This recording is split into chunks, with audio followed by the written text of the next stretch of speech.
from now until the 2019 NFL Draft takes place, we hope to showcase as many prospects as possible and examine both their strengths and weaknesses. Most of these profiles will feature individuals that the Pittsburgh Steelers are likely to have an interest in, while a few others will be top-ranked players. If there is a player you would like us to analyze, let us know in the comments below. Tape breakdown: whoever is doing the recruiting of pass catchers at Ole Miss should be proud of themselves. In this draft you have DK Metcalf, A.J. Brown, tight ends Dawson Knox and DaMarkus Lodge. Lodge is the least heralded of the three wide receivers in this group, but was an integral part of the offense for the Rebels.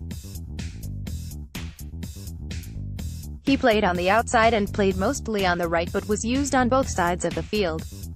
He has a good release off the loss and will vary his release versus press coverage using hesitations, rips and a long arm to keep defenders off of him.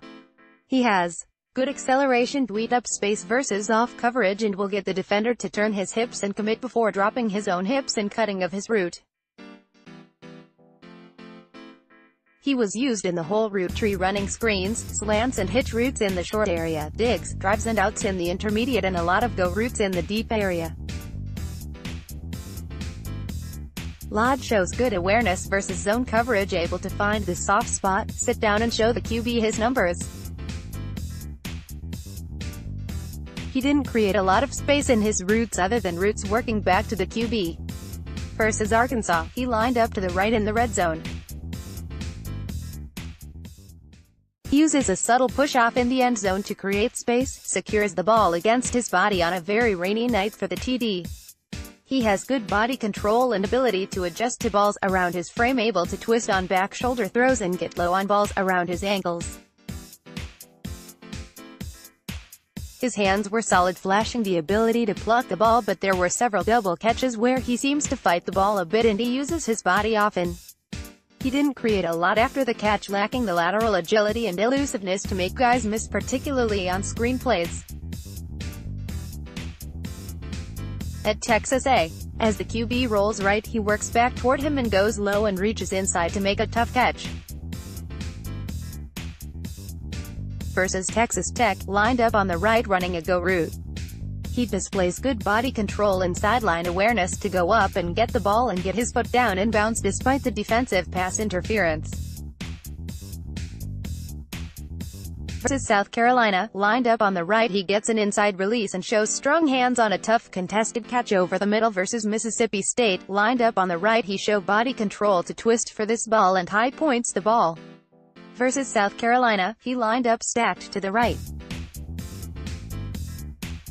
It's a screen his way, and while it's a solid game, there's not a lot of suddenness or agility to make a defender miss.